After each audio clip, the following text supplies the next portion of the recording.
day before Camp Nanowrimo. Actually, by the time this video gets up, it's going to be a couple days into Camp Nanowrimo. But we're still going to talk about some tips that are going to help you survive this month and hit your goals. Cue the intro!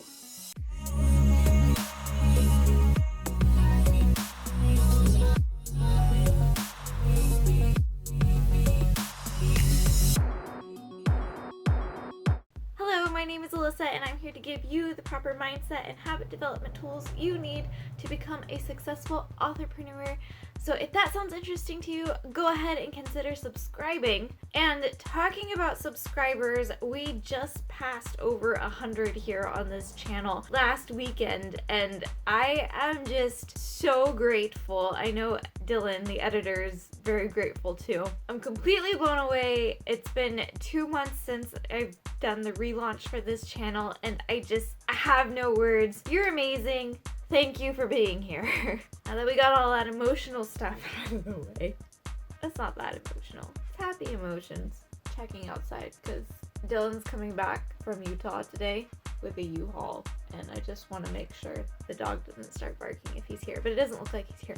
So, getting into the video. So, as I mentioned before, today we're talking about Camp Nanowrimo. If you've never heard of Camp Nanowrimo before, chances are you're probably not extremely active in the writing community, but because I have recently learned the importance of explaining acronyms so that people don't feel excluded. NaNoWriMo is a nonprofit organization, not National Novel Writing Month. They originally started with just doing this one big collaborative National Novel Writing Month in November, where you set a goal to write 50,000 words in a month and you try to hit that goal. Since then, they've developed 2 months for Camp NaNoWriMo, April and July, where you get to set your own custom goal and you get to join a cabin with other writers who are participating in their own challenges, and you help support each other to write for those months. So this month, I didn't participate in April, but I am participating in July because I figured, why not? It's a cool way to connect with the community, and the goal tracking thing is very nice. I like the interface they use for tracking, specifically word count goals. I really like that. I haven't tried the other types of goals that you can set. Tangent aside, today I'm going to be talking about some tips that will help you be successful this month in hitting your Camp NaNoWriMo goals. And if you're not doing Camp NaNoWriMo, then it will just help you be successful in hitting your writing goals in general. So here we go. Number 1, make a clear plan. If you haven't already, start solidifying your plan for how you are going to hit your goal during the rest of this month. I heard this quote once and it's really stuck with me ever since, just kind of always lingering in the back of my mind. And it's, if you fail to plan, you plan to fail. Success is intentional. And that's true whether or not you're running a business or whether or not you're trying to finish writing a manuscript in a month.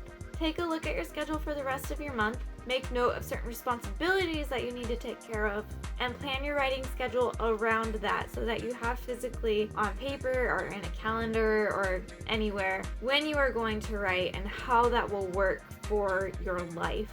Number 2, set achievable goals. While I think that it can be really awesome to set a stretch goal for the entire month, your daily goals should be small and something that you can definitely achieve. It's the difference between having a long-term goal and a short-term goal. Your short-term goals need to be realistic and achievable, and this is for a couple of reasons. The first reason being that if you don't hit your goal, it kind of signals your brain subconsciously to start doubting your ability to hit other goals in the future. If there's something you set and you tell yourself you're going to do it, but then you don't end up doing it, that turns into you subconsciously telling yourself that you can't finish, that you're not able to follow through, and that you're not capable. And when you have that kind of internal dialogue constantly playing in the back of your mind, it becomes much harder for you to achieve your bigger goals. It's a Kiwi dog. She's been intruding on the videos a lot lately. Well, this time and the last time. On the opposite side of that, when you do achieve those little goals, it begins to promote a subconscious confidence in your ability to achieve.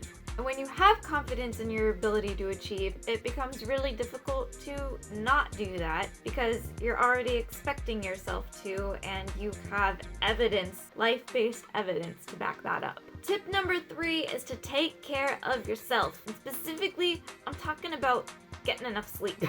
One of the things that is a fairly large pet peeve of mine in the writing community and just like the hustle movement sort of thing in general is how a lack of sleep is celebrated. I hear people talk a lot of times about, oh, I only got 3 hours of sleep or 4 hours of sleep, and I stayed up till this amount of time doing this, and oh, I'm so tired today because I was up all night doing this. That is not healthy. It's not a good thing. My dog is getting upset too.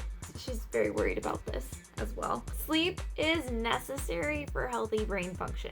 And if you're not getting enough sleep, you're not performing at your best, just period. Not to mention that a lack of sleep can actually lead to and be a cause of certain mental diseases like early onset Alzheimer's. And I think a lot of people just don't take it seriously how much we actually need that time to be healthy and recuperate and build brain little...